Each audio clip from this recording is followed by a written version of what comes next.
Graça, paz e alegria. A porção de hoje, recomendada para a leitura da Bíblia em um ano no plano sequencial, é Atos dos Apóstolos do capítulo 4 ao capítulo 7. A verdade era anunciada. Pessoas acreditavam e eram tocadas pelo Espírito Santo. Queriam mais dessa verdade que liberta, que é Jesus. Mas os líderes religiosos daquele tempo queriam parar com aquela situação toda. Começava então ali uma pequena perseguição, porque anunciavam o reino e manifestavam os frutos dessa pregação, curas estavam acontecendo, então acontece uma prisão. Não estamos livres de perseguições quando estamos fazendo a vontade do Senhor. Antes, devemos ter a certeza de que sim, estamos fazendo a vontade do Senhor mesmo. E então nos alegrarmos por sermos achados dignos de sofrer uma perseguição, porque nós somos bem-aventurados. A nossa esperança, como a dos primeiros cristãos, está no cuidado e na manifestação do Senhor. Vemos na porção que nós temos como recomendação de leitura para hoje que os religiosos da época queriam achar uma outra resposta para um milagre que aconteceu. O testemunho foi claro, o milagre fora realizado em nome de Jesus. Os homens que ali estavam dando esse testemunho, eles não deveriam ter condições de ensinar a homens tão cultos e tão esclarecidos, principalmente na área religiosa, que era o ponto principal de conhecimento deles. Bom, pelo menos eles achavam isso.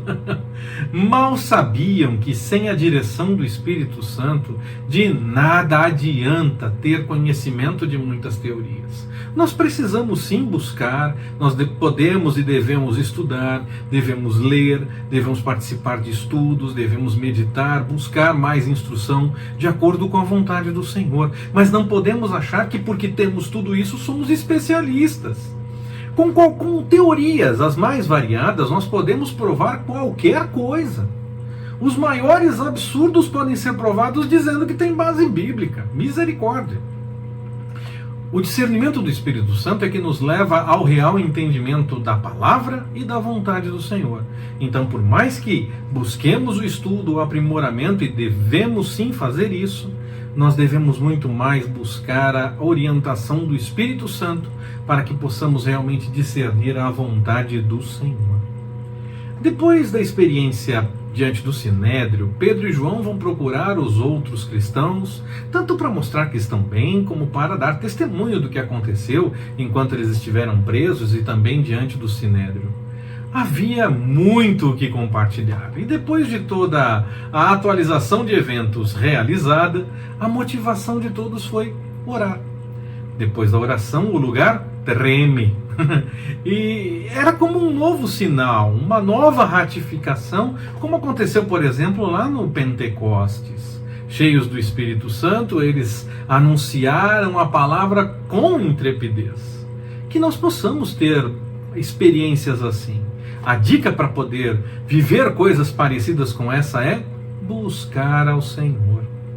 Que igualmente nós possamos, em amor, como comunidade mesmo, mostrar ao mundo que nós somos unidos, que Jesus ressuscitou e que não há quem tenha falta de alguma coisa no nosso meio, que nós realmente nos ajudamos mutuamente.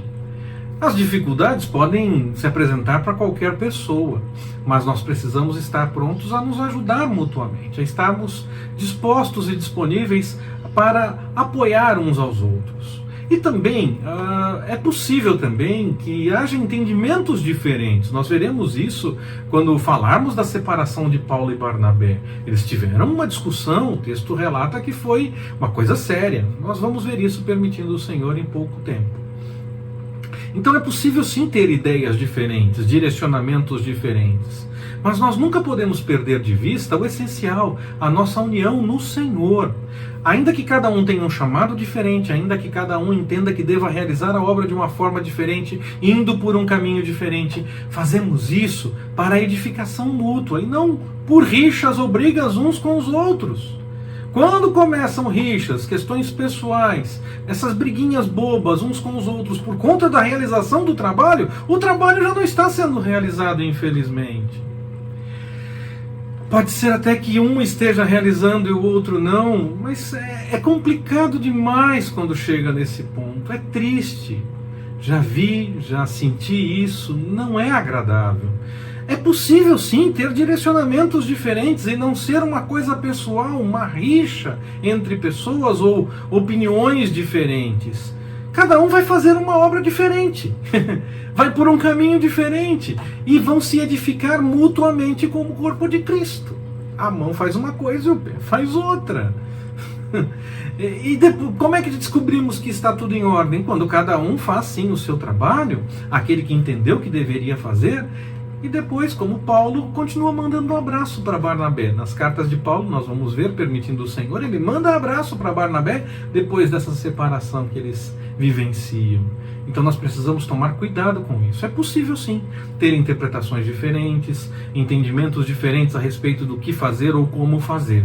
Mas nós não podemos tornar isso uma rixa pessoal e nem perder de vista que cada um pode sim seguir um caminho direcionado pelo Senhor para que o alcance da obra seja maior. Não há necessidade de sair todo mundo fazendo a mesma coisa necessariamente igualzinha. É possível então que nós possamos, mesmo fazendo coisas diferentes, com ideias diferentes, estejamos ambos fazendo sim a vontade do Senhor, porque não estaremos buscando coisas erradas, é claro. Quando o Espírito Santo nos direciona, ainda que se siga por caminhos diferentes, por entendimentos diferentes, será para edificação mútua, para louvar e engrandecer o nome do Senhor. A questão financeira não parecia seguir o modelo de dízimos e ofertas como se entende. Copiado de um modelo da lei mesmo. A questão de dízimos e ofertas é um modelo da lei especificamente. Mesmo que esses dízimos fossem de todas as coisas, mas então vamos ficar quietinho, vamos falar que é só do dinheiro, mas era de todas as coisas. E também deixando de lado, abafando que, na verdade, Jesus cumpriu a lei e que nós somos alcançados por graça. Eu tenho uma apostila aqui em casa, onde um estudioso defende que o problema no início de Atos dos Apóstolos, a perseguição começou, as dificuldades se apresentaram, é porque os cristãos estavam deixando tudo aos pés dos apóstolos. Eles deveriam dar apenas o dízimo, então estava errado deixar tudo, e então veio a perseguição. Misericórdia. Como é que se chega a esse ponto para defender uma ideia que é sim cumprimento do tempo da lei? Bênçãos e maldições sobre o dízimo são definidas na lei. Mas alguns fazem parecer que nesse ponto a lei deve ser cumprida rigorosamente em dia, como se fosse o carnê do baú da felicidade. Olha eu entregando a idade. Rigorosamente em ordem, tem que fazer todas as coisas certinhas, ou está completamente errado. Se você deu até a mais, então está errado. Mas que loucura, como essa apostila que eu tenho. Se deu a mais, então está errado, tinha que só dar o dízimo. Meu pai. Eu sei que como é que é essa defesa a respeito desse entendimento errado a respeito de mordomia? Eu ensinei por muito tempo a respeito disso. Eu fui instruído nela, como Paulo, fariseu de fariseus. Eu tinha esse entendimento, explicava a respeito dessas coisas, mas sempre algo me inquietava. Parecia que alguma coisa não dava liga. Até que o Senhor me fez entender que era muito mais que apenas o dízimo, que não tem nenhum problema em entregar os tais 10%, esse não é o ponto é querer o cumprimento de coisas da lei na graça. Esse é o problema, é querer que se cumpra aquilo que era definido pela lei na graça. Jesus levou a maldição, eu não posso achar que eu vou ser amaldiçoado sendo que eu tenho Jesus no meu coração. Ele levou a maldição, só no meu bolso que ele não levou? Misericórdia. O Senhor já tocava no meu coração que era necessário um entendimento diferente, que é muito mais que apenas o dízimo. Que é possível sim, se for tocado no seu coração entregar isso, 10%, não tem problema. Uma oferta maior, também não tem problema. Mas não faça isso com base em receber bênçãos ou maldições, porque a lei define isso. Você tem Jesus que cumpriu a lei e levou a maldição que estava sobre você, e ele nos faz ser alcançados por graça em todos os aspectos. Não tem nenhum que ele não seja suficiente para nos alcançar. O Senhor pode então tocar no nosso coração, quer seja com 10%, com um pouco mais, ou até mesmo com tudo. Se é para tocar com tudo, ele vai tocar com tudo, sim. A questão nesse momento inicial de Atos dos Apóstolos não era essa obrigatoriedade de dar tudo. Era o entendimento de que o Senhor estava tocando o coração para ir nessa direção. Eles davam porque o Senhor orientava dessa forma. Eles entenderam que deveriam fazer dessa forma. Eu acredito que se alguém com sinceridade não desse tudo, não teria problema. O grande problema de Ananias e Safira, no meu entendimento, foi tentar fazer parecer que uma parte apenas era o tudo. Havia uma mentira nessa história. Eles queriam ficar bem na foto, parecendo que tinham dado tudo, como todos os outros estavam dando tudo, mas eles não queriam dar tudo, eles só queriam que parecesse que foi assim. O dinheiro estava com eles, era deles. Não havia necessidade de mentir a esse respeito. Nem houve problema, porque eles deram mais do que o dízimo. Afinal de contas, mesmo guardando uma porção, possivelmente deram muito mais do que o dízimo. E aí então eles tiveram problema porque deram mais que o dízimo. Então todos os outros tinham problema porque deram mais que o dízimo. E aquela apostila que eu citei há pouco está certa. Misericórdia, não é isso. A visão da mordomia cristã está sim equivocada. Eu tenho defendido isso nessas nossas mensagens de capa a capa. O mordomo não é dono de 90% e deixa com o dono só 10%. O mordomo tem mais que o dono nesse caso. Ah, não, mas é que soma dos outros, então ele tem mais, né? Tudo é dele. Tudo é dele. O dono nos permite administrar aquilo que nós temos diante de nós. Ele permite que nós não tenhamos falta de nada, mas tudo é dele. Não é só uma pequena parte. Tudo é dele. Como a obediência foi a marca desse povo, apresentando até mesmo vários exemplos em Atos dos Apóstolos nessa direção da obediência, o Senhor fazia a obra através deles e na vida deles.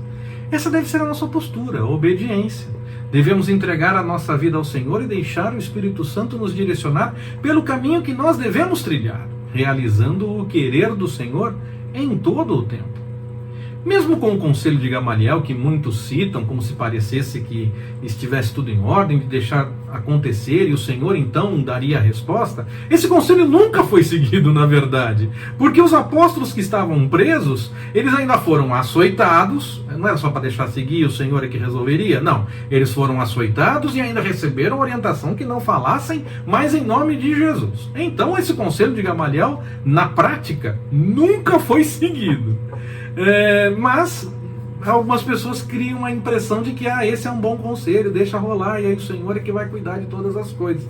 E é verdade, é um bom conselho realmente, mas ele na prática nunca foi seguido, porque mesmo aqueles que geraram a possibilidade de Gamaliel dizer isso, aqueles que estavam presos naquele momento, eles foram açoitados e foi recomendado que eles não falassem mais em nome de Jesus. Se era para deixar seguir, nem isso deveria ter acontecido, né? Como nas palavras de Jesus, os apóstolos se sentem bem-aventurados por terem sido achados dignos de sofrer a afronta em nome do Senhor. E seguiram o trabalho, independente da recomendação de não falar em nome de Jesus e nem da possibilidade de uma nova prisão, novos açoites ou até coisa pior, porque o conselho de Gamaliel não estava sendo seguido.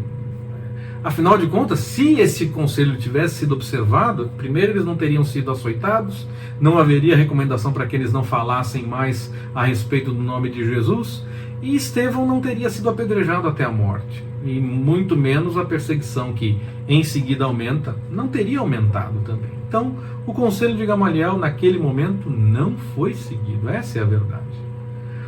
Mas antes de falar de Estevão, nós notamos que o trabalho seguia acontecendo. No entanto, ainda precisava de alguns ajustes. Não devemos simplesmente esperar que tudo esteja em ordem para começarmos a fazer determinada obra.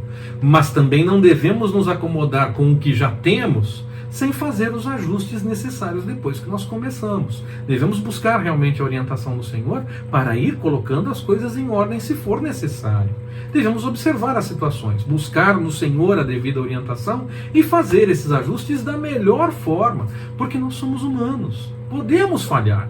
E devemos, buscando a vontade do Senhor, corrigir o mais rapidamente possível, como foi no caso da mesa das viúvas helenistas. Nesse caso foi necessário fazer um ajuste, e eles fizeram, buscando a orientação do Senhor.